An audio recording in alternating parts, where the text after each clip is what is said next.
Along the Florida shoreline rises a chateau that resembles a storybook legend crafted from gilt and stone.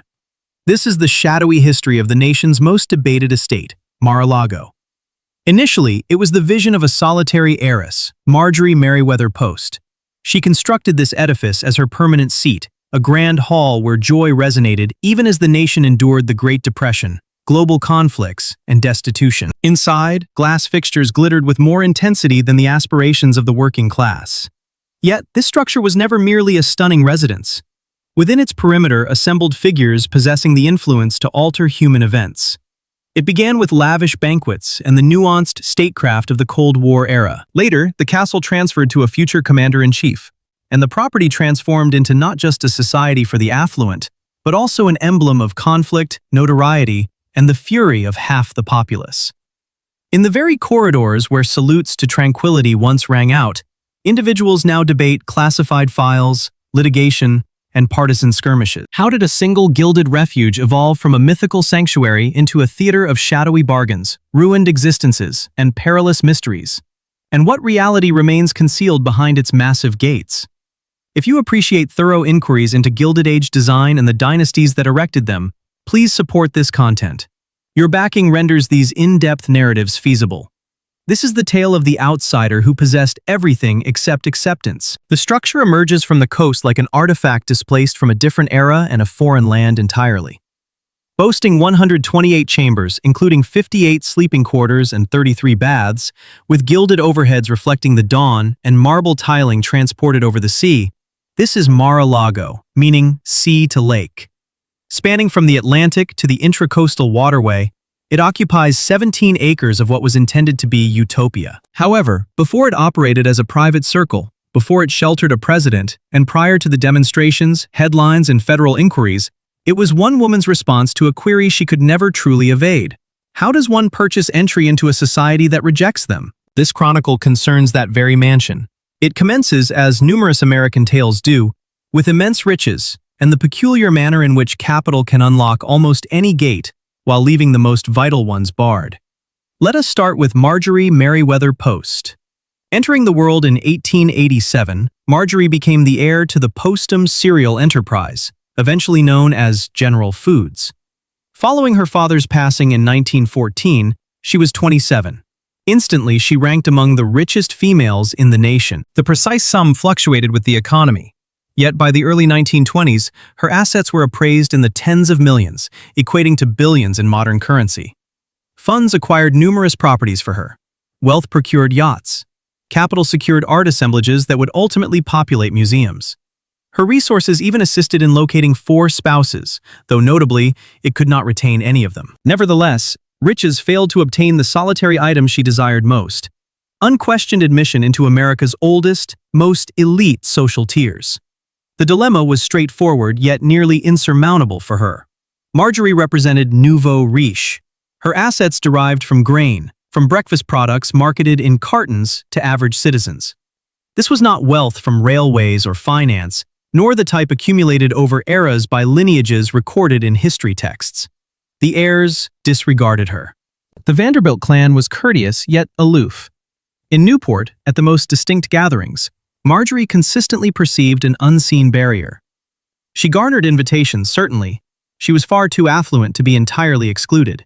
Yet she was never fully embraced. The dismissal hurt. Marjorie possessed flawless aesthetic judgment. She amassed Russian imperial artifacts, French decor, and Renaissance canvases. She hosted extravagantly. She was benevolent, sophisticated, and schooled. None of it appeared to count. Established society maintained its regulations, and one of them dictated that cereal dollars were not respectable dollars. To comprehend her resolve to erect Mar-a-Lago, one must grasp that injury. The residence was not merely a seasonal abode, it was a declaration, a contention expressed in limestone and gold. You might not welcome me, but you will never possess the ability to overlook this.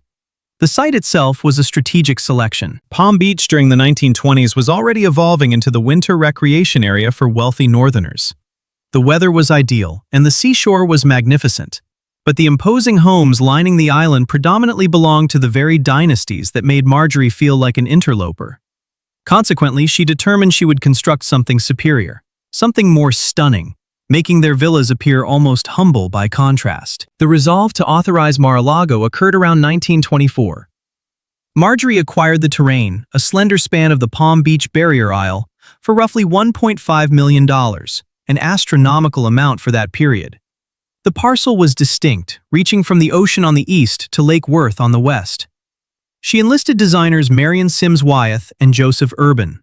Her mandates were exact and audacious. She desired a Hispano-Moresque castle, acknowledging European grandeur while remaining unmistakably American in its magnitude and assurance.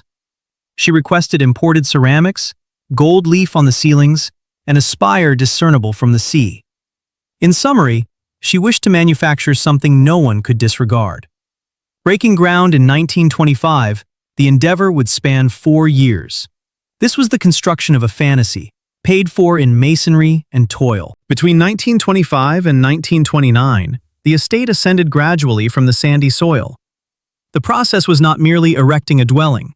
It involved transporting an entire envisioned realm, fragment by fragment, across seas.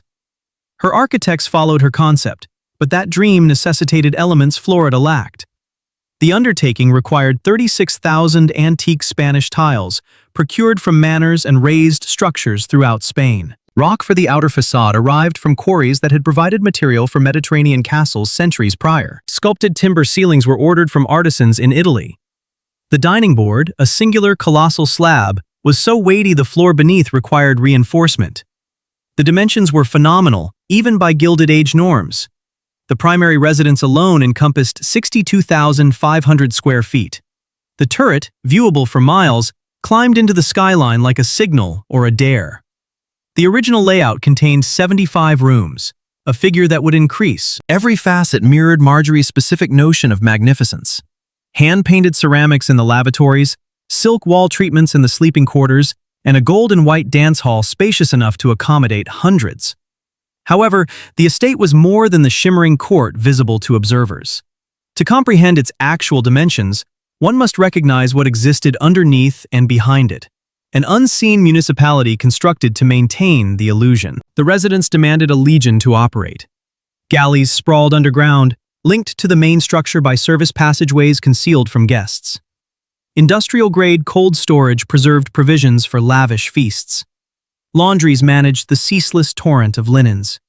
Mechanical chambers housed the furnaces and pumps that rendered the dream habitable, including air cooling systems, a rarity in the 1920s. The personnel quarters constituted a detached, sealed environment.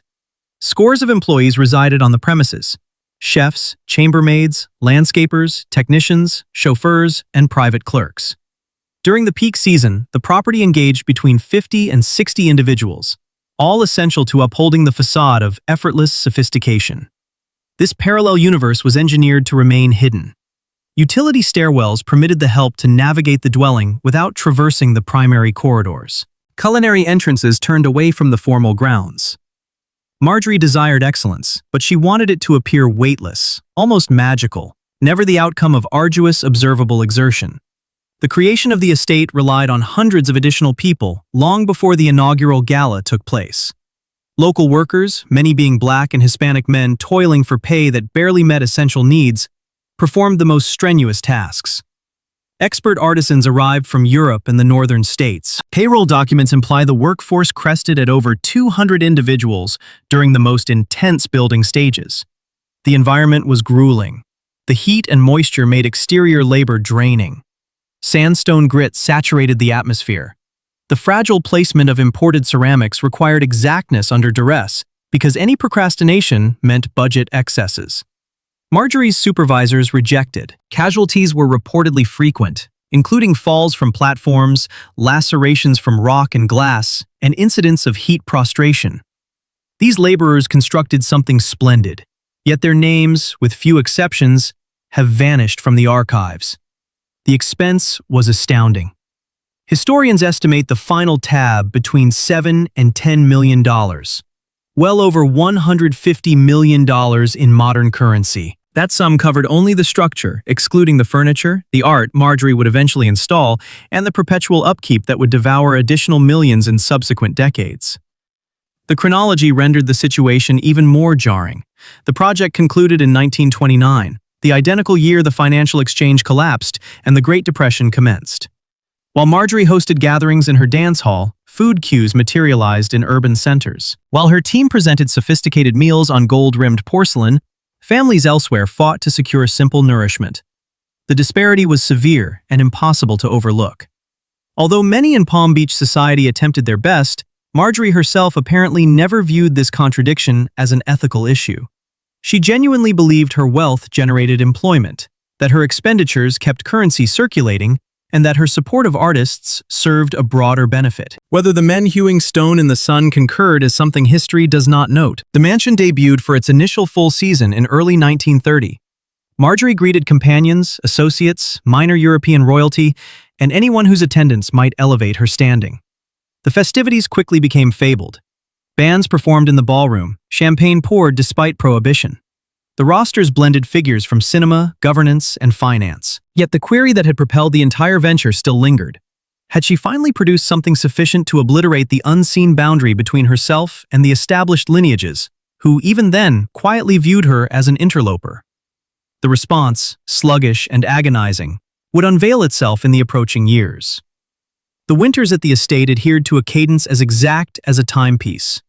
Every November, Marjorie descended from New York or Washington. For weeks prior, the staff prepared. Every surface buffed, every chamber aired, fresh blooms set in the foyer, the larder filled for months of hosting.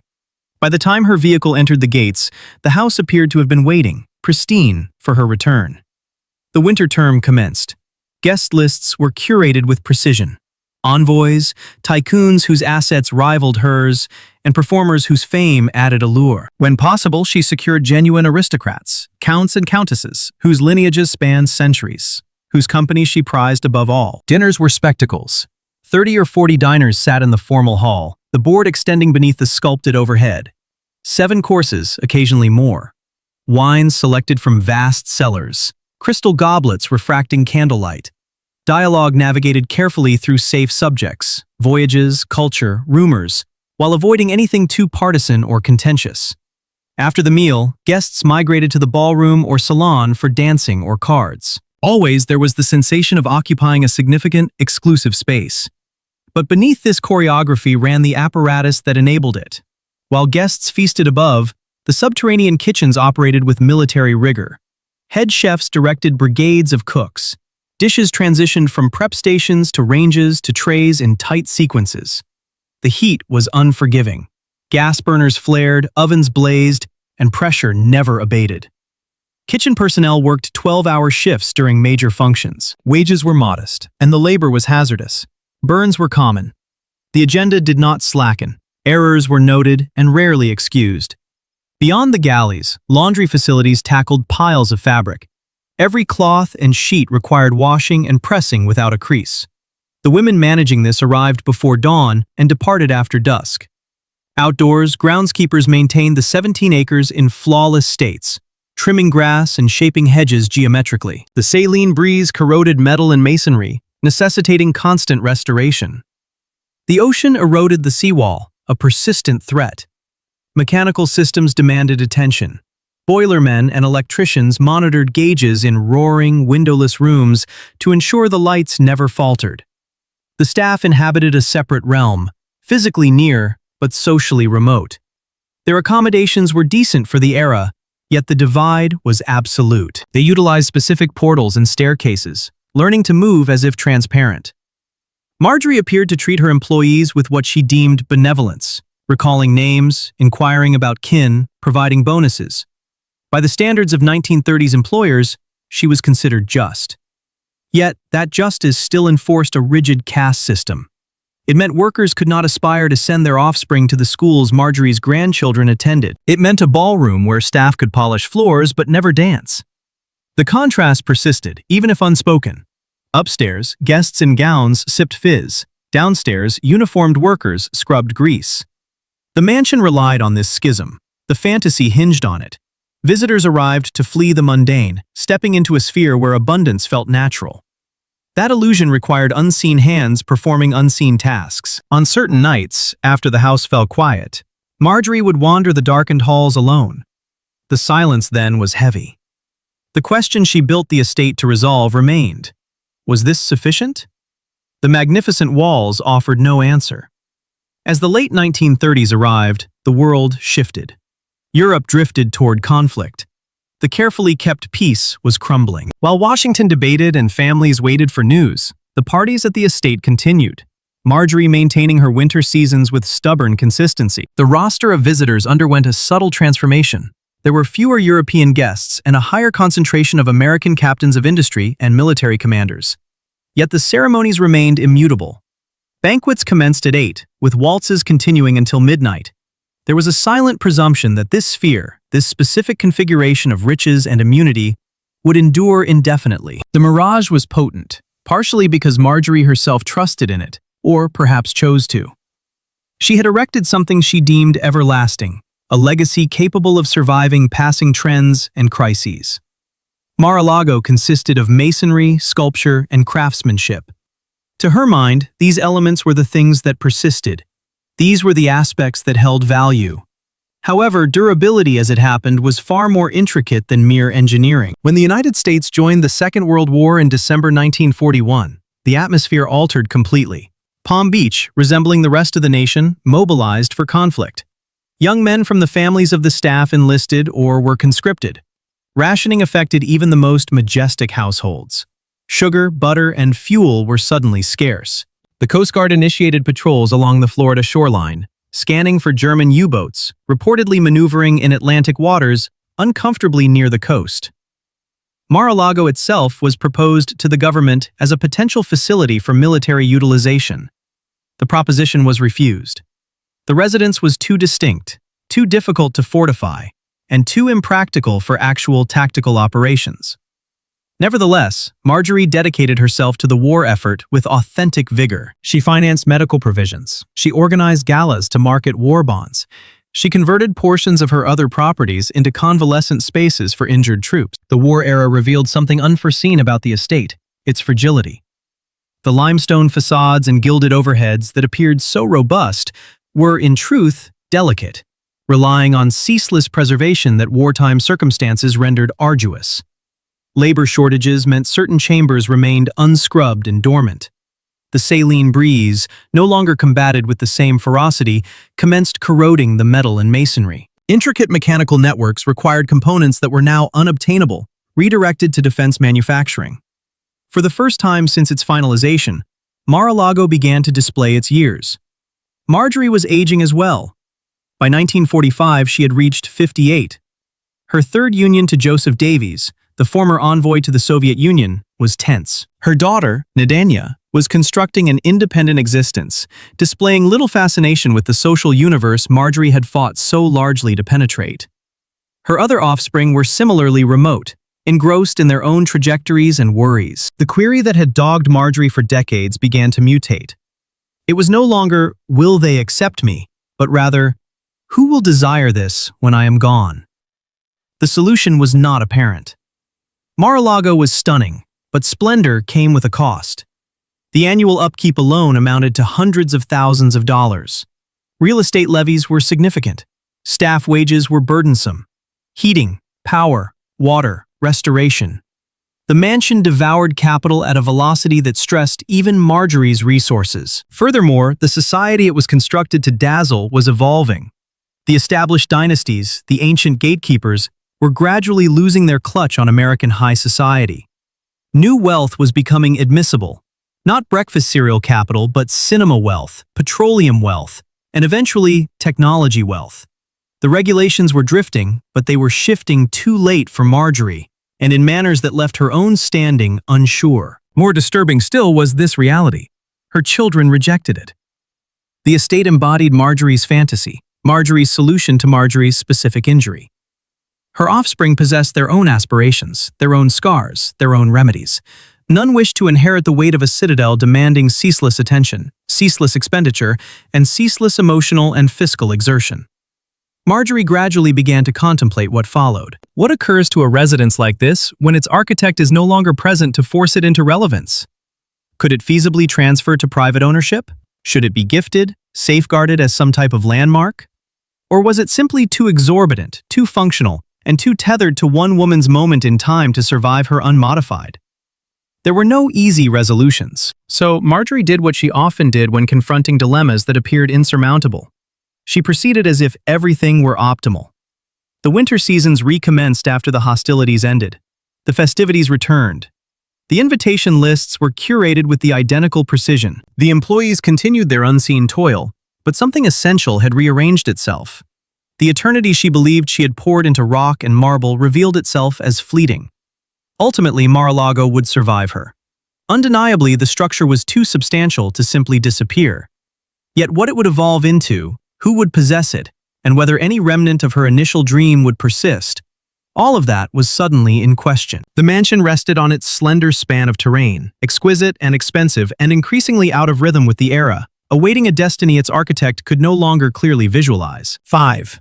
The gift no one wanted. Marjorie finalized her choice in 1973. She was 86 years old. Her vitality was waning. Her wealth, though still immense, had been siphoned by decades of supporting multiple properties, backing charities, and existing at a standard almost no one could sustain. The issue of Mar-a-Lago's fate could not be delayed any further. Her remedy reflected both her nationalism and her abiding optimism that the estate might finally achieve the countrywide significance she had always envisioned for it. She would donate Mar-a-Lago to the United States government. In her view, it would transform into a genuine winter White House, a presidential sanctuary where American commanders could entertain foreign dignitaries in an environment that exhibited the nation's riches and cultural refinement. The notion was not without precursors. Presidents had utilized private havens previously.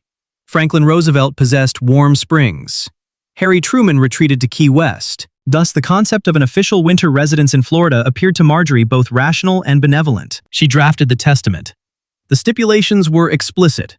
Upon her passing, Mar-a-Lago would transfer to the federal authorities to be utilized as a presidential hideaway or as lodging for visiting international heads of state. The decor, the artwork, the meticulously amassed collections, everything would remain with the dwelling. Marjorie was presenting not merely a building, but a fully operational world, staged and prepared for immediate use. She passed away on September 12, 1973. The attorneys began to enact the will. The government commenced its assessment. The evaluation did not unfold the way Marjorie would have desired. The National Park Service dispatched agents to survey the assets. Their dossier, when it arrived, was comprehensive and harsh. Yes, Mar-a-Lago was lovely. Yes, it was historic. Yes, it was a significant specimen of 1920s design and architecture. However, and this was the critical factor, it was spectacularly nonsensical as a government installation. The preservation expenses were astronomical. Initial calculations indicated the government would need to allocate between $1 million and $2 million annually merely to keep the place in fundamental working order. That sum encompassed routine maintenance, utilities, payroll, protection, and liability coverage. It did not account for major restorations or refurbishments that would inevitably be required over time. Safety was another primary obstacle. Mar-a-Lago sat on a thin stretch of earth with the ocean on one flank and the lake on the opposite. The grounds had numerous points of entry. The perimeter was extensive and difficult to police. Rendering it secure enough for presidential occupancy would necessitate heavy alterations, barriers, checkpoints, monitoring grids, and sentry stations that would both cost additional millions and fundamentally mutate the character of the estate. The geography itself presented hazards. Palm Beach was effectively an isle connected to the mainland by a handful of easily obstructed bridges. In a crisis, a hurricane, a security breach, a medical emergency, evacuating the chief executive and staff would be complex. The closest major airfield was miles away. The nearest significant military base was even more distant. Then there were the locals. Palm Beach inhabitants had endured Marjorie's galas because she was, ultimately, one of their own. Affluent, entrenched, and part of their social sphere. A permanent federal occupation with roadblocks, security perimeters, and ceaseless commotion was a different matter entirely. The town council stated plainly that a major government facility would not be embraced. The Park Service decided, regretfully but resolutely, that accepting the donation would be fiscally irresponsible. Mar-a-Lago was too costly, too illogical, and too hard to defend and preserve. Their advice was to refuse. In 1981, following years of legal wrangling and discussion, the government formally reverted Mar-a-Lago to the Post estate. The fantasy of a winter White House ceased before it could genuinely start. The dismissal must have been painful, even posthumously. Marjorie had spent her existence constructing something that would compel reverence, something no one could easily overlook or discard. In that regard, she had triumphed. But she had failed to induce anyone to actually desire it. The dilemma Mar-a-Lago encountered was the identical problem that had shadowed Marjorie herself: excess. The residence was simply too much, too vast, too expensive, too exacting, and too tethered to one woman's very precise concept of majesty. What functioned as a personal declaration of fortune transformed into an albatross the instant someone else was requested to assume liability for it. The estate executors found themselves facing an awkward query. If the United States government did not covet this property, who would? Throughout much of the early 1980s, the mansion sat largely vacant. A skeleton crew kept the essential systems operating. Wings of the structure were sealed off. Dust accumulated on surfaces that had once shimmered under candlelight. The gardens, lacking constant care, slid toward untamed growth. Saltwater continued its slow, patient labor of decay. Mar-a-Lago was beautiful, empty, and increasingly desperate for anyone, willing to bear its extreme overhead and complexity. That individual, improbably, was already hovering. He was young, driven, fixated on publicity, and persuaded that he could convert almost anything into a lucrative trademark. His name was Donald Trump, and he was about to remake Marjorie's dream into something she never could have envisioned. 6. Enter the showman. Donald Trump first Mar-a-Lago in 1985. He was 39 years old, riding a wave of New York real estate transactions and starving for something that would demonstrate he was not merely wealthy, but significant. Trump Tower had debuted 3 years prior. The Trump surname shone on edifices across Manhattan, but New York, for all its allure, was congested with other builders, other lineages, and other claims to supremacy. Florida seemed distinct: open horizons, perpetual sunshine, and the opportunity to procure something singular, a property with legacy and prestige already built in. Trump's initial maneuver was characteristically belligerent. He tendered $5 million for Mar-a-Lago, a fraction of its construction cost, and a figure that reflected the estate's core issue. As a practical investment, it was nearly valueless. The estate executors, reportedly insulted, rejected him. Trump responded by purchasing the beach parcel directly in front of Mar-a-Lago for $2 million. His announced scheme was to erect high-rise condos on that strip, obstructing the mansion's ocean vista and obliterating much of its residual worth. Whether he truly intended to proceed or primarily desired leverage remains vague. The leverage succeeded. Confronted with the possibility of their oceanfront masterpiece becoming a landlocked relic behind concrete towers, the executors returned to the negotiating table. In 1985, Trump obtained Mar-a-Lago and its contents for roughly $8 million in total. It was still a steep bargain compared to the original price of building, but apparently the best realistic bid. Trump's immediate hurdle was the same one that had vanquished the federal government. The property burned through cash at an incredible pace. Upkeep costs remained in the hundreds of thousands annually. Property taxes were severe as a private domicile. The mansion was absurdly oversized. It necessitated a level of personnel and expenditure that even Trump deemed exorbitant. His solution fit his specific talent for transmuting status into currency. He would convert Mar-a-Lago into a private club. The metamorphosis commenced in 1995. Trump reportedly invested around $3 million in renovations, upgrading electrical grids, modernizing galleys, and refurbishing chambers that had deteriorated through years of minimum preservation. Yet the heart of the house remained identical. The ballroom, the dining hall, the gold-leaf ceilings, the imported ceramics, all endured. Trump comprehended that what he was vending was not comfort or convenience, but entry to a very specific fantasy. The club model was straightforward. Members paid an initiation fee, initially $100,000, later hiked to $200,000, plus annual subscriptions of about $14,000. In exchange, they received access to the grounds, the right to sup in the mansion's eateries, use of the pool and shore, and, most crucially, the social capital that accompanied the claim of belonging to Mar-a-Lago. Trump promoted the club relentlessly. Interviews with design journals, tours for society columnists, and carefully staged photo sessions depicting him on site, implying that members would enjoy proximity to stardom and authority. The signal was sharp and uniform. Mar-a-Lago was not merely a club, it was an inner sanctum, and membership signified arrival. Palm Beach society was not universally enchanted. The town already possessed its own pillars, the Bath and Tennis Club, the Everglades Club, with history spanning decades and membership rosters guarded like state secrets.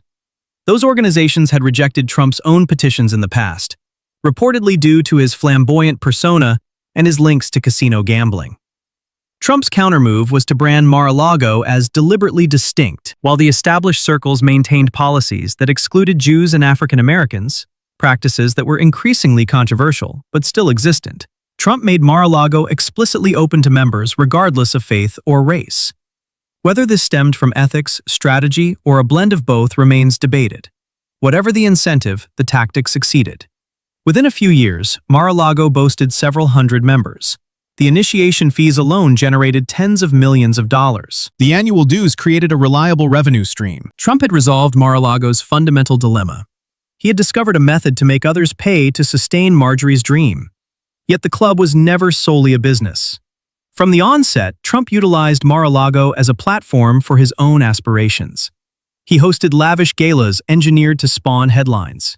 He invited politicians, athletes, and entertainers, anyone whose attendance signaled power or notoriety. He granted interviews from the estate, always framed by opulent backdrops that reinforced the image he wished to project.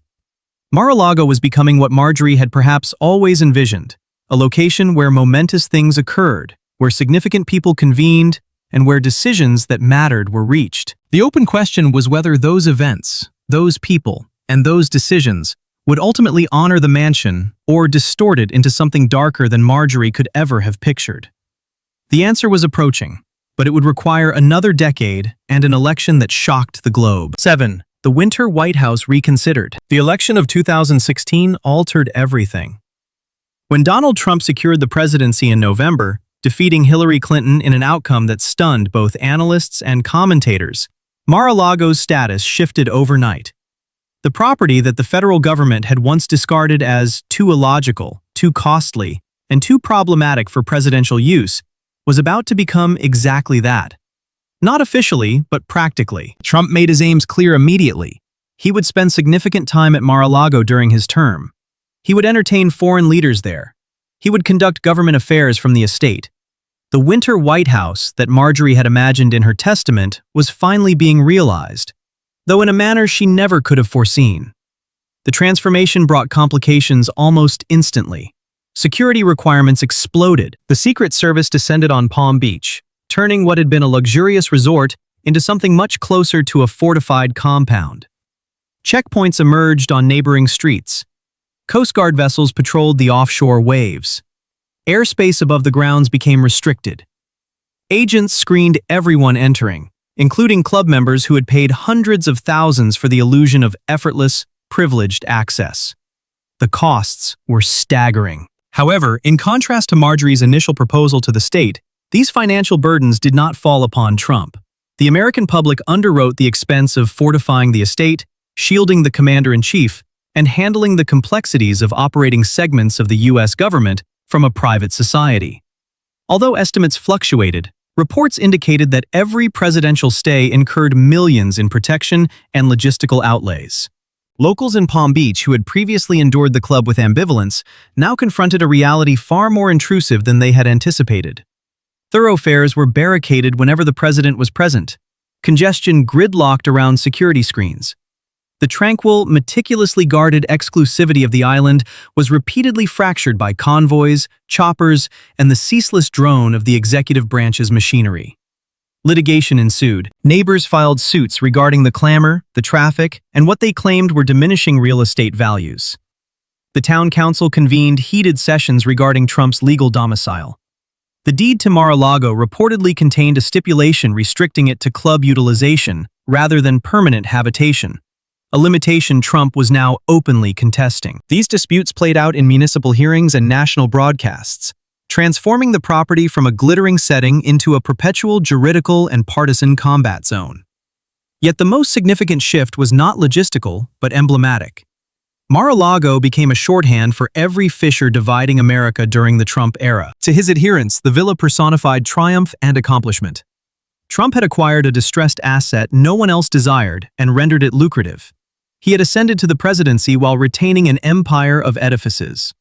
The gilded overheads and limestone flooring were interpreted as evidence of American affluence and assurance. Entertaining international heads at Mar-a-Lago appeared to them a demonstration that private enterprise could rival or exceed the official White House in flair and amenity. Conversely, detractors saw Mar-a-Lago as the ultimate conflation of civic duty and personal gain. Trump possessed the club. He profited from subscriptions and functions. Foreign regimes and corporate entities seeking influence could purchase entries simply by enlisting in the club or staging events there. The price of admission surged to $200,000 following the vote, a sum that now procured not merely social standing, but potential vicinity to the President of the United States. The moral anxieties were grave and largely unparalleled. Members could eavesdrop on delicate dialogues. Foreign dignitaries lodged in quarters belonging to Trump's business. State affairs were debated at dining tables encircled by paying patrons. The boundary between official obligation and private commerce blurred, then largely vanished. Particular events brought these anxieties into high relief. In February 2017, Trump hosted Japanese Prime Minister Shinzo Abe at Mar-a-Lago. While dining on the patio amidst the general membership, news broke that North Korea had test-fired a ballistic projectile. Trump and Abe conferred on the crisis at their table, while members observed and captured images on their devices. Documents were reportedly exposed on the tablecloth. Security measures that would have been compulsory within the White House appeared missing or laxly applied. The occurrence sparked fury. Congressional Democrats insisted on inquiries. Ethics specialists termed it a staggering violation of fundamental security protocols. Even certain Republicans voiced discomfort, though most remained publicly loyal. Trump dismissed the censure as a partisan assault. Mar-a-Lago was impenetrable, he maintained. Members were screened. Nothing untoward had occurred. The entire scandal, he contended, was a fabrication of adversaries who despised him and resented his prosperity. But the incident unveiled something more profound. Mar-a-Lago's identity had mutated once more. It was no longer merely a mansion or even an elite club. It had become a theater where executive authority, private capital, political iconography, and genuine national security hazards crashed together in ways no other structure in American history had endured. The estate that Marjorie had constructed to demonstrate her consequence had finally achieved importance on a magnitude she never envisioned. Yet that significance bore a shadow she never would have selected, a shadow that was about to darken further. The bleakest episode remained on the horizon, arriving in the form of cardboard containers. 8. Boxes in the ballroom. The containers appeared in January 2021. When Donald Trump departed the White House after conceding the presidency to Joe Biden, he carried with him something no prior commander-in-chief had ever removed on such a scale: thousands of sheets of federal records. Some were standard letters. Some were administrative logs, and some, according to subsequent federal probes, were classified intelligence ranging from confidential to top secret, involving nuclear capacities, defense strategies, spy networks, and delicate diplomatic cables. These papers traveled from Washington to Mar-a-Lago in mundane cardboard boxes. Reports suggest there were roughly 15 cartons initially, though the precise figure would later be debated. They were stowed at first in a basement locker, then migrated to other locations on the grounds, including, according to federal prosecutors, the ballroom where Marjorie's guests had once waltzed beneath gold-leaf ceilings. Initially, almost no one outside Trump's inner circle was aware the files were there.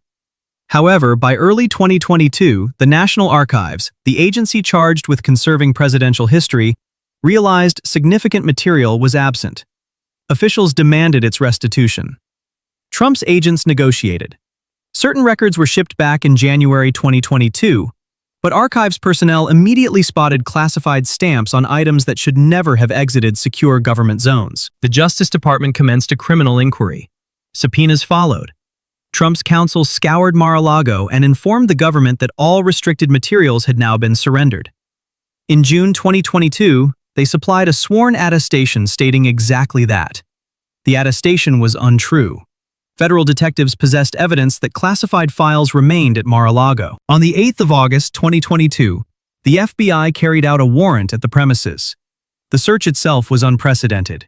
No past president had ever confronted such an operation. Agents spent hours inside Mar-a-Lago, moving from chamber to chamber, photographing areas, and confiscating items.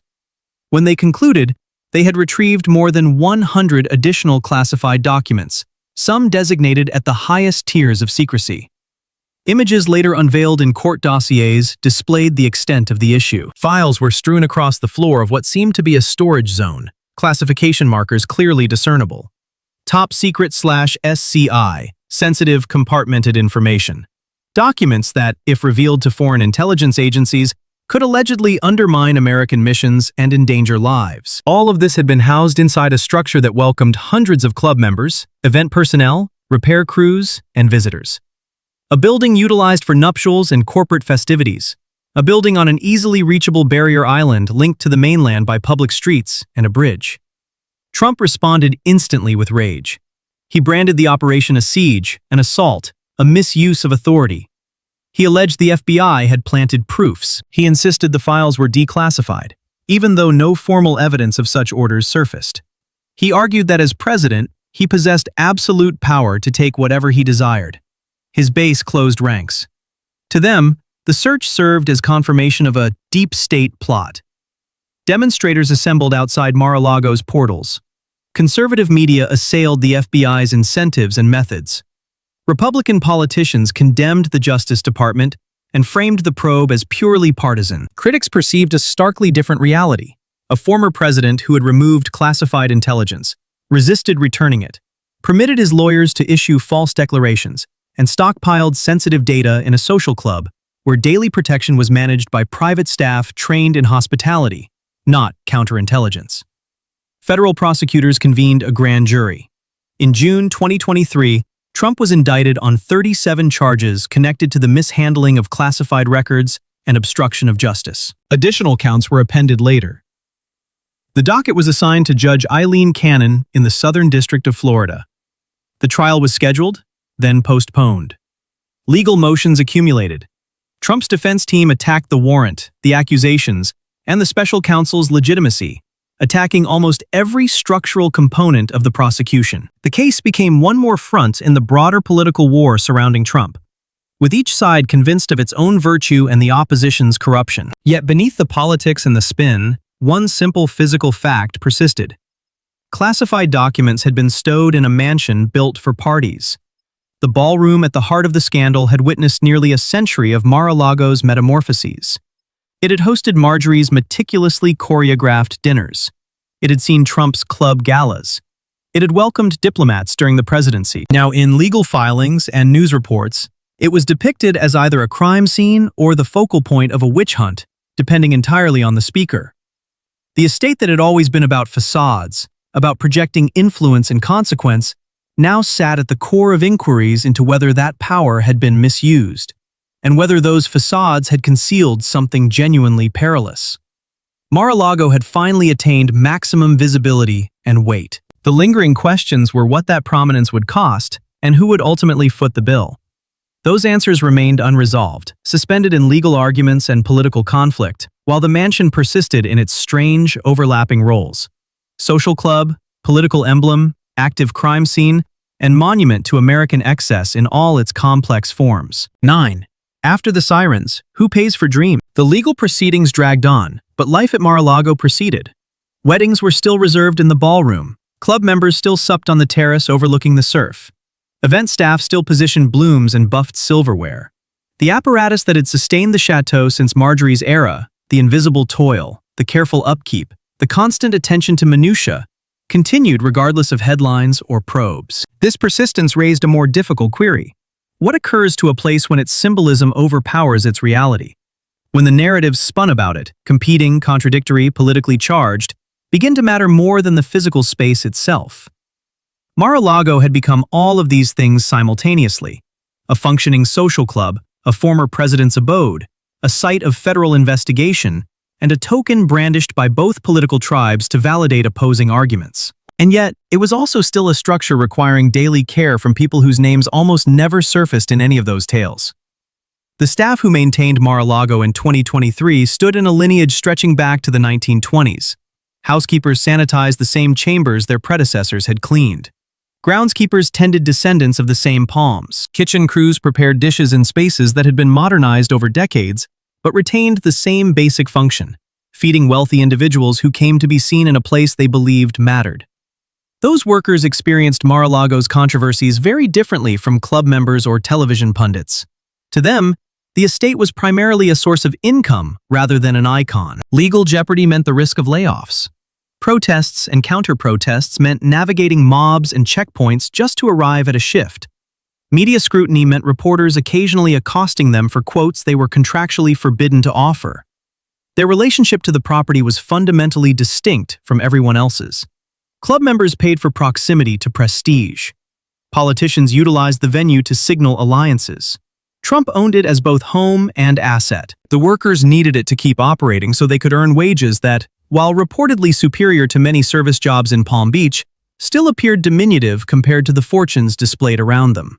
This economic truth had existed since Marjorie's era, but it became more visible and uncomfortable as Mar-a-Lago's political weight grew. The same building that symbolized American success to some and American corruption to others was, for its laborers, simply a site of work.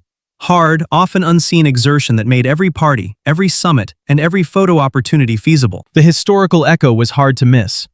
Marjorie had built Mar-a-Lago with the aid of craftsmen whose names vanished from the record. Trump kept it running with employees whose identities remained just as anonymous, unless something went awry. A security lapse, a dispute, an offhand remark to a journalist.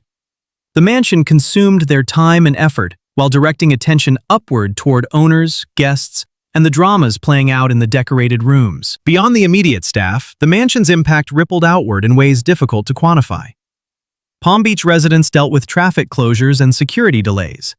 Local businesses sometimes profited from the influx of visitors and sometimes lost clients who wished to avoid the turmoil. Real estate values near the estate fluctuated based on whether proximity to presidential activity was viewed as a perk or a headache. There were environmental costs, too, rarely mentioned in political arguments but impossible to ignore. Keeping 17 acres of perfectly manicured grounds alive in Florida demanded immense quantities of water. Climate control for a structure of that magnitude required constant energy. The estate sat on a barrier island increasingly vulnerable to rising sea levels and stronger hurricanes, the same climate forces that would sooner or later force choices about whether and how to defend a house built almost at the water's edge.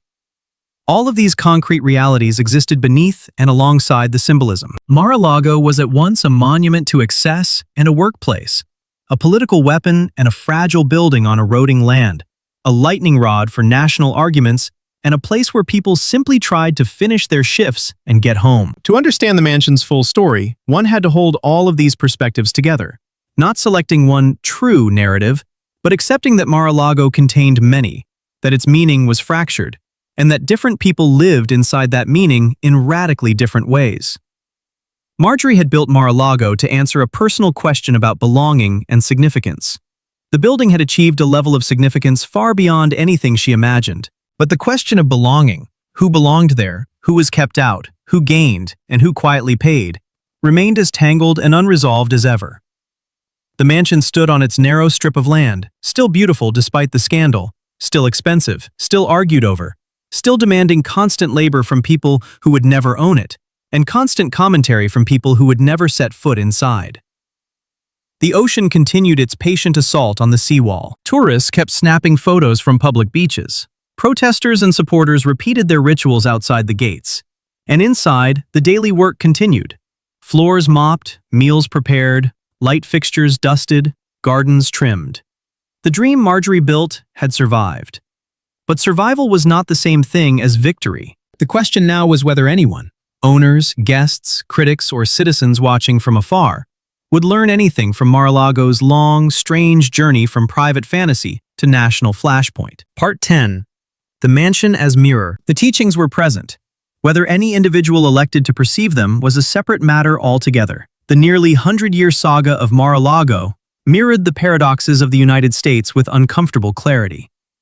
The mansion acted as a looking glass, and what it reflected depended entirely on who was gazing and what they were willing to admit. For some, Mar-a-Lago illustrated American exceptionalism at its most dazzling.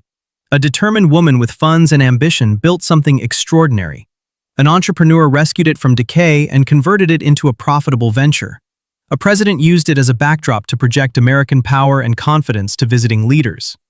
In that version, the narrative was about private enterprise succeeding where government failed, about individuals creating value and beauty through vision and willpower. For others, the very same sequence of events told a much darker tale. A wealthy heiress built a monument to herself, while the country struggled through depression and inequality. A businessman monetized access to power in ways that blurred every ethical line. A president merged personal profit and public duty so completely that distinguishing between them became almost impossible. In that version of the narrative, the tale revolved around unbridled riches, decaying institutions, and an elite class operating under regulations inaccessible to the common man. Both accounts possess validity, yet both omitted vital components. The actual history of Mar-a-Lago was more chaotic and multifaceted than either partisan faction cared to admit. It was a saga concerning toil. Generations of laborers whose expertise and exertion constructed and maintained a sanctuary they could never afford to visit as patrons. It was a chronicle of aspiration, Marjorie's frantic bid to buy inclusion, and Trump's ceaseless craving for visibility, highlighting how edifices become receptacles for human desires that no degree of engineering can entirely fulfill. It was also a commentary on hierarchy in America, illustrating the chasm between those who serve and those who are served. This gap barely fluctuated regardless of which affluent surname graced the title deed or which political party occupied the White House. The masons who chiseled rock and laid ceramics in the late 1920s and the stewards who replaced bedding and boar platters in the early 2020s stood on strikingly comparable rungs of the societal ladder. Separated by 100 years, they were united by the identical dynamic. Their drudgery undergirded another's opulence. It was a narrative regarding how the nation glamorizes prosperity. Marjorie trusted that overwhelming exhibition would compel reverence. Trump was convinced that encasing himself in luxury would demonstrate his consequence. Both were partially correct and partially mistaken. The estate did command notice. It did broadcast authority. It generated a specific variety of gravity. Yet it also laid bare the vacuity at the core of power that exists primarily for display. The way gold leaf vaults and imported limestone can appear magnificent and hollow simultaneously. Lovely yet oddly devoid of meaning. The mansion further revealed how effortlessly public and private concerns amalgamate once affluence attains a specific tier. Marjorie's endeavor to donate Mar-a-Lago to the state floundered, yet Trump's utilization of it as a presidential platform triumphed, spawning precisely the types of entanglements her refused offering was intended to circumvent. The structure highlighted deficiencies in ethical codes, security presumptions, and the unwritten standards regarding how commanders-in-chief should conduct themselves and where the frontiers of permissible behavior truly reside. Above all, Mar-a-Lago's history emphasized what Americans elected to observe and what they quietly disregarded. The episode involving restricted intelligence sparked ferocious partisan combat, yet the decades of unseen exertion that kept the estate operational barely registered in civic discourse. Court battles regarding Trump's domicile dominated the front pages, while the ecological precariousness of palatial estates on barrier islands received scant, sustained focus. Pundits dissected the cost of club initiation fees in minute detail, while the wages and circumstances of the employees who made the club viable were seldom scrutinized with equal vigor. These patterns of focus mirrored broader national tendencies. Scandal traveled rapidly. Spectacle attracted lenses. Conflicts between potent figures felt pressing because power always does. The gradual structural inquiries, who performed which tasks for what compensation, who bore which hazards so others could enjoy which amenities, were more muted, harder to transmute into fury, and simpler to relegate to the background. Mar-a-Lago had transformed into an emblem, but emblems flatten and warp by definition. The estate was neither purely benevolent nor malevolent, not solely a testament to triumph, nor merely a cathedral of graft. It was both and neither. A complex location with a convoluted past that refused to contract into a singular, sterile definition. The residence had outlasted its architect. It would almost surely survive its present proprietor. The lingering uncertainty concerned its subsequent incarnation and whether that next phase would be sculpted intentionally or merely occur through inertia, dictated by whoever possessed sufficient funds and ego to seize it. Edifices do not select their possessors or their functions. People do. The determinations made regarding Mar-a-Lago, whether to conserve it, repurpose it, restrict it, censure it, or simply permit it to persist in its odd, hybrid reality, would reveal a great deal about American principles and antecedents. The mirror stood there, set in masonry and crystal. The true trial was whether anyone would confront it candidly, perceiving not just the iteration of America they favored, but the total reflection, the paradoxes, the tolls, and the actual human beings whose toil and existences had been poured into every gilded surface and burnished floor. 11. Responsibility and what could be different? Gazing truthfully at the reflection was merely the initial stride. The more arduous query was how to act upon what was seen. Mar-a-Lago existed within a juridical and moral framework that had never been engineered for such a venue. A former president possessing a commercial asset, while potentially campaigning for office again, generated frictions that current statutes could scarcely describe, let alone police. A private social circle that had functioned as a presidential locus sat in a gray territory between commerce and state, between recreation and official duty, which no present ordinance truly encompassed. Yet the dilemmas Mar-a-Lago laid bare were not fundamentally about one residence or one individual. They were systemic, ingrained in structures that treated immense riches as automatically valid, and presumed that financial victory indicated rectitude, capability, or fate. The mansion's past highlighted several sectors where American society might need to revise its presumptions. Primarily, the nexus connecting affluence and governance required a more lucid, honest examination. The reality that membership at Mar-a-Lago reportedly afforded vicinity to a sitting executive was not a malfunction in the machine. It was an extreme illustration of how currency routinely procures entry. Campaign contributions, lobbying, appropriations, think tank endowments, and the revolving doors between regulators and the sectors they supervise. All these are conduits through which assets transmute into clout. Mar-a-Lago simply rendered the mechanism more literal and visible. Rectifying this would necessitate structural shifts, not just indignation. Stricter ethics codes with actual bite, enforcement tools that carried genuine repercussions, and transparency mandates exposing who convened with whom, where, and for what objective. It would mean conceding that proximity to authority is itself a prized commodity, that access is a form of coin, and that permitting it to be openly purchased constructs a system where government inevitably tilts toward those who can afford the admission price. Furthermore, the management of the workforce necessitated a sincere accounting. Every manor, every luxury retreat, every meticulously curated exhibition of fortune rested on the labor of individuals whose inputs were routinely underestimated and unseen. The public brawls over Mar-a-Lago were staged around possession, law, and symbolism, while the staff who kept the edifice functioning scarcely appeared in the narrative at all.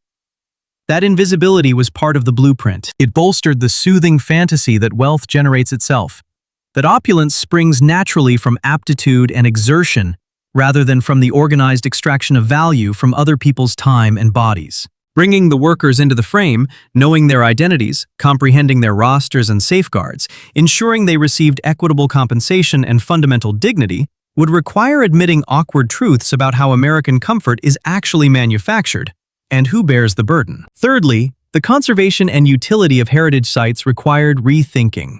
Mar-a-Lago was architecturally momentous regardless of its political baggage. Marjorie's Spanish ceramics, the sculpted vaults, the eccentric yet precise design selections, all possessed genuine cultural and historical merit.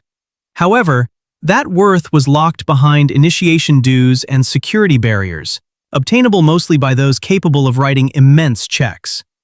There were other avenues. Across the nation, historic dwellings had been converted into museums, educational venues, archives, and communal spaces. Those transformations recognized that certain structures matter beyond their function as private holdings, that their histories belong to a broader populace than just whoever grasps the deed at a given instant. Mar-a-Lago could, in theory, narrate tales about the Gilded Age, about architecture as self-mythology, about labor and caste, and about the collision of riches and democracy. Bringing that to fruition would demand political will that does not yet exist. But Mar-a-Lago will not remain exactly as it is forever. Through sale, bequest, legal ruling, or even tempests and rising tides, its status will eventually mutate. Planning for that shift, thinking beyond simply transferring it to the next billionaire, could unlock uses that serve more than a few hundred club patrons. Finally, and perhaps most crucially, the populace requires a more sophisticated way of conceiving wealth itself. The habit of treating vast fortunes as straightforward evidence of merit, as proof of intellect, discipline, or moral value, obscured the chaotic reality. Prosperity almost always derived from a blend of inheritance, timing, existing networks, the toil of others, public infrastructure, legal shields, and yes, occasionally genuine aptitude and hard work. But never those alone. Marjorie inherited a serial dynasty. Trump inherited millions and a property network from his father. Neither commenced from zero, though both leaned into variations of that fable. Those myths mattered because they transformed inequality into a morality play, making it appear earned, natural, almost inescapable, instead of the product of policy decisions, historical headwinds, and the compounding of privilege. More honest narratives about affluence, stories that include bequests, tax codes, zoning statutes, race, gender, immigration status, and simple fortune, would not erase disparity, but they might create space to ask whether the current allocation of resources actually benefits the country, or whether different arrangements could function better for more people. None of these dialogues are comfortable. They challenge deeply rooted American myths about individualism, meritocracy, and the moral beauty of accumulation. They ask those who profit from the current system to concede that the game has never been purely impartial, that personal triumph sits atop structures many others never had the opportunity to utilize. Mar-a-Lago cannot compel anyone to have these conversations, but its history offers concrete entry points, specific, undeniable instances that render abstract issues visible. Who gains entry and why? Who performs the labor and for how much?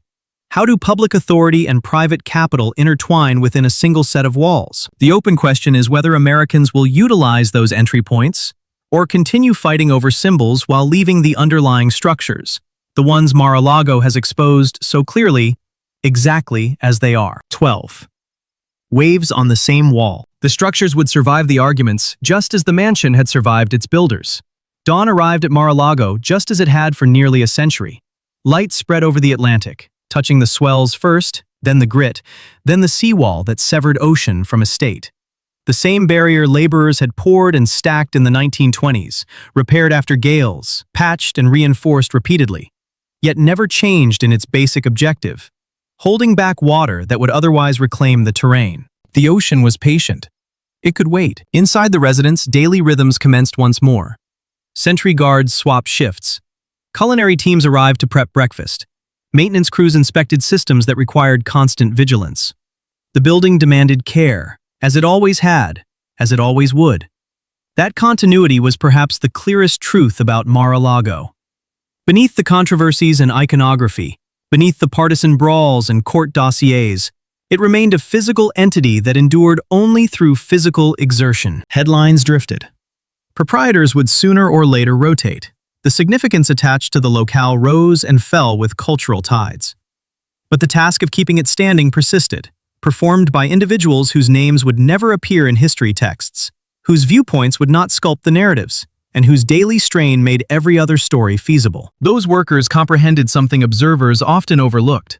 Buildings are not truly about the names on the deeds, or even the architects on the blueprints.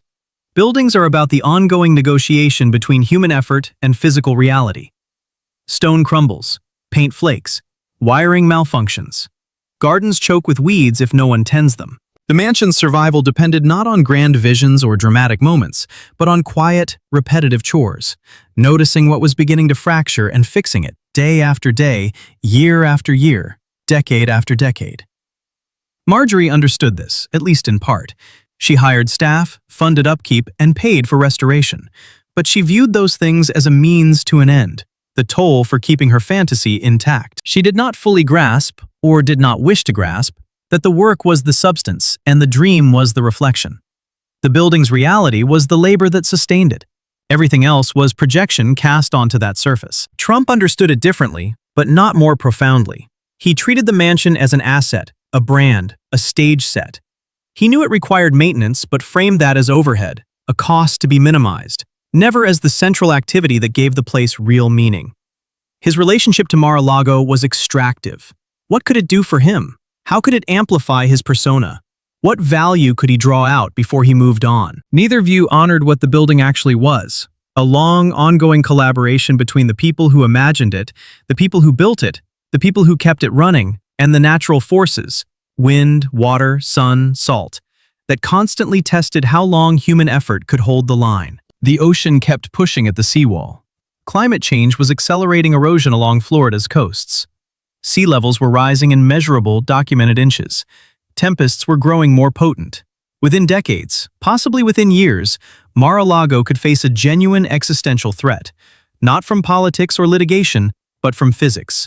Water creeping higher, land sinking lower. The basic instability of erecting elaborate structures on narrow barrier islands in a volatile climate. That threat was democratic in a way human conflicts were not. The ocean did not care about property values, political slogans, or historical prominence. It would come for Mar-a-Lago the same way it came for modest cottages and public strands, testing every foundation, finding every weakness, claiming whatever could not be defended. At some juncture, the seawall would fail. Maybe it could be reconstructed, elevated, armored with new engineering. Maybe technology would stall the outcome. Or maybe not. Maybe future generations would gaze at photographs of Mar-a-Lago the way people now look at images of vanished coastal towns. Beautiful ones, gone now. Reclaimed by forces larger than any individual's wealth or will. If that loss arrives, it will teach lessons the political scandals never could. It will demonstrate that grandeur is temporary, that power has limits, and that nature operates on scales that make human drama appear diminutive. The same ocean that made Mar-a-Lago's vistas priceless would prove stronger than the walls built to frame them. But that is the future. The present offered quieter lessons, available to anyone willing to truly look. The lesson of continuity, that work proceeds regardless of headlines, that ordinary effort sustains extraordinary places, that maintenance, not spectacle, is what keeps the world from disintegrating. The lesson of complexity, that places hold multiple truths simultaneously, that a single building can be both beautiful and compromised, admirable and troubling, and that history is never simple enough to fit neatly into one side's narrative. The lesson of consequence, that private choices have public effects, that personal ambitions sculpts collective reality, that the past is not safely sealed away behind us, but woven into the present, guiding what feels possible and what feels inevitable. None of these lessons require expertise to comprehend. They require only attention, the willingness to see Mar-a-Lago not just as a token to win an argument, but as a real location with a real past, constructed by real people, maintained by real labor, sitting in a real environment that will ultimately decide how long it can remain. 13. What we choose to remember. Attention was a choice, and choices about what to recall shaped what the future would inherit. Mar-a-Lago's saga would be recounted again and again, but which version would endure? Would it be the tale of Marjorie's social aspirations, a woman erecting a palace to validate her worth? Would it be Trump's metamorphosis of the estate into a political platform, the winter White House that finally materialized but generated more controversy than prestige? Would it be the classified documents scandal? Boxes in a ballroom, the moment a mansion became evidence in a federal prosecution? Or would it be something else? A version that included all these threads but refused to crown any single one as the total truth. The danger with symbolic places was that they became containers for whatever meanings people needed them to hold. Mar-a-Lago could stand for American excess or American achievement, corruption or entrepreneurship, class division or opportunity. Each reading could be bolstered with carefully selected facts. Each served specific political or ideological goals, and each, in its own way, hid as much as it revealed. Honest memory meant resisting this flattening, insisting that places carried multiple truths even when those truths clashed or made simple judgments impossible. Mar-a-Lago was simultaneously a remarkable work of architecture and a monument to inequality. It was both a property rescued from decay and a vehicle for blending public duty with private profit. It was a workplace for hundreds of employees and a symbol wielded in national political fights. All these things were true at the same time. Accepting that required learning to hold contradictions without rushing to resolve them, to live with complexity without forcing it into a tidy moral lesson. The historical record would preserve certain hard facts, dates of construction, chains of ownership, design details, court cases, but facts on their own were not understanding. Understanding needed context, interpretation, and a willingness to ask uncomfortable questions about whose stories were recorded and whose were missing. Whose voices were amplified and whose were muted. The workers who built and maintained Mar-a-Lago deserved to be part of that story, not as scenery, but as central figures whose labor was as essential as any architect's sketch or owner's dream. Their names, when they could be recovered, should be inscribed. Their working conditions should be described. Their perspectives, when they could be safely shared, should sit alongside those of presidents, heiresses, and developers. The environmental setting deserved equal attention. Mar-a-Lago did not float in a vacuum.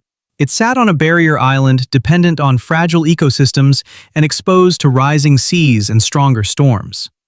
The decision to raise elaborate, permanent structures in such places reflected assumptions about human control over nature that were growing less believable with every hurricane season. Future historians might judge the whole pattern, not just Mar-a-Lago, but the broader culture of coastal luxury building it symbolized, as fundamentally misguided, a refusal to accept physical limits that climate change would eventually enforce. The economic systems that made Mar-a-Lago possible also warranted scrutiny. Marjorie's fortune derived from food processing, an industry rooted in agricultural labor and mass consumer markets. Trump's money came from real estate, an industry tightly tied to banking, tax policy, zoning laws, and long histories of racial discrimination and segregation. Neither fortune was self-created. Both rested on broader structures, legal frameworks, and other people's work. Honest history named those structures, instead of repeating myths of the lone, self-made genius. The cultural meanings of the mansion would keep shifting. What seemed crucial in the early 2000s might feel minor, or even puzzling to observers in the early 2070s. The political storms that made the property infamous would fade as their main actors left the stage and new controversies took their place. But the building itself, if it survived, would remain. A physical artifact of early 20th century ambition and early 21st century conflict, layered with meanings that each generation would revisit and revise. That constant reinterpretation was inevitable. The real question was whether it would be careful or careless, whether future Americans would do the difficult work of understanding context and complexity, or simply project their own anxieties backward, bending history to fit present needs without regard for past realities. Education offered one of the few defenses against lazy interpretation. If Mar-a-Lago ever became a museum or historic site, possible, though far from guaranteed, it could carry several lessons at once. Architectural tours could sit beside explorations of labor history. Conversations about beauty and craftsmanship could run alongside discussions of class, race, and inequality. Admiration for design would not have to erase clear-eyed recognition of who benefited from that design and who paid for it. But education required money, institutions, and political support, none of which were automatic. It was entirely plausible that Mar-a-Lago would remain in private hands indefinitely, its story shaped by whoever owned it next, its meanings filtered through marketing needs rather than historical honesty. That outcome would not be uniquely evil, but it would be a missed chance. A decision to leave a powerful teaching tool locked inside a gated club. In the end, the choice belonged to Americans collectively, even if it was expressed through the actions of a few. The choice was not only about Mar-a-Lago's fate, but about what kind of country they wanted to sustain, what they wished to honor, what they were willing to question, and what legacy they hoped to leave behind. Buildings reflected those choices back at the people who made them. Mar-a-Lago, whatever else it might be, was a mirror showing Americans things about themselves, some flattering, some disturbing, all revealing. Whether anyone learned from that reflection depended entirely on how honestly they were willing to look. 14. Beyond Mar-a-Lago, a pattern, not an exception. The willingness to really look did not stop at a single property. Mar-a-Lago was not unique. Across the United States, similar stories had played out in different buildings with different owners, but eerily consistent patterns. The Gilded Age left behind dozens of vast estates, the Vanderbilt houses, Hearst Castle, the DuPont mansions. Each was a monument to individual wealth. Each was built by workers whose names rarely survived. Each embodied assumptions about class and power that deeply shaped American life. Many of those properties eventually became museums or public parks. The Breakers in Newport, Biltmore in North Carolina, Vizcaya in Miami, all now serve educational roles, telling their histories with varying degrees of honesty about the labor that created them and the inequality they embodied. Mar-a-Lago remained different, mostly because it stayed in private hands and became entangled with modern politics. But the deeper questions it raised about concentrated wealth, exploited labor, and the tension between private property and public interest were not unique to one mansion. They were built into American capitalism itself. The same dynamics showed up elsewhere. Tech billionaires constructed secluded compounds in Hawaii or Montana, Their sprawling estates displacing local communities and consuming land and water while providing little direct public benefit. Financial executives maintained multiple homes, each requiring staff whose wages were a tiny fraction of the property values they serviced. The basic relationship between extreme wealth and everyone else had not fundamentally changed since Marjorie's era. It had simply adopted new forms, new landscapes, new justifications. To really understand Mar-a-Lago's story was to see it as part of this larger pattern. The mansion was not a bizarre outlier, but a clear example, a case study in how American society organizes around wealth, who gains from that organization, and who absorbs the cost. That recognition has consequences for the next time a controversial property dominates headlines. And there will be a next time. The questions are already waiting. Who built it? Under what conditions? For what pay? Who keeps it running? What public burdens flow from this private luxury? Where did the owner's fortune come from? Which systems enabled that accumulation? Whose needs does the property ultimately serve? Those questions apply as much to new developments as to old estates, to private residences and commercial projects, to domestic holdings and overseas real estate. The details change, but the underlying logic stays familiar. Wealth concentrated in a few hands, using resources that could have served many, producing beautiful or impressive spaces that most people will never enter, depending on labor that is systematically undercompensated and rarely acknowledged. Asking these questions again and again, refusing to be blinded by marble and chandeliers, staying focused on human and environmental costs beneath the spectacle, is a discipline that reaches far beyond Mar-a-Lago. It requires skepticism toward wealth, not automatic condemnation, but real curiosity about where money comes from and what it does. It requires attention to power, not only in elections and legislation, but in property ownership, leverage over markets, and access to key decision-makers. It requires the ability to see beauty and harm together, to admire craftsmanship while also naming exploitation, to recognize that human creations are almost always mixed, never purely noble or purely corrupt. This kind of analysis is hard. It is easier to praise success uncritically or denounce it totally. Easier to pick a side and defend it than to sit with ambiguity and contradiction. But easy stories produce shallow understanding. And shallow understanding lets the same patterns repeat in new settings because no one really learned from the last round. Mar-a-Lago offers a chance to learn if people are willing to take it. Its nearly century-long arc contains lessons about ambition and excess, about labor and luxury, about how private property intersects with public interest, and about how buildings both reflect and shape the societies that surround them. Those lessons travel well. They can be applied to countless other projects, decisions, and debates. But lessons need students. They require a willingness to admit that reality is more complicated than partisan talking points, that cherished assumptions might be incomplete or wrong, and that systems we benefit from can also be unjust. They call for patience to understand context, and for enough resilience to sit with uncomfortable truths instead of pushing them away. Whether Americans collectively have that patience and resilience is still an open question.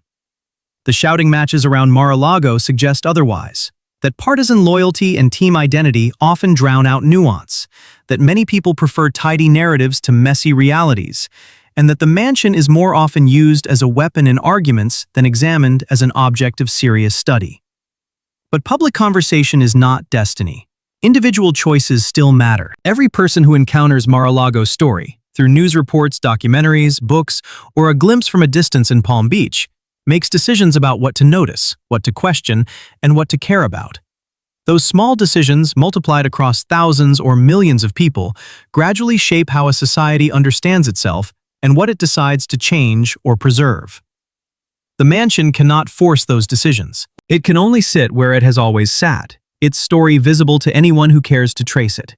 The patterns are there. The lessons are there. The remaining question is what people will choose to do with what they see. 15. The choice before us. The choice was immediate, and it was not going away. Mar-a-Lago's story was still in motion. Legal cases moved through the courts. Political fights shifted shape. The building itself kept aging, needing repairs. The ocean inched closer year after year.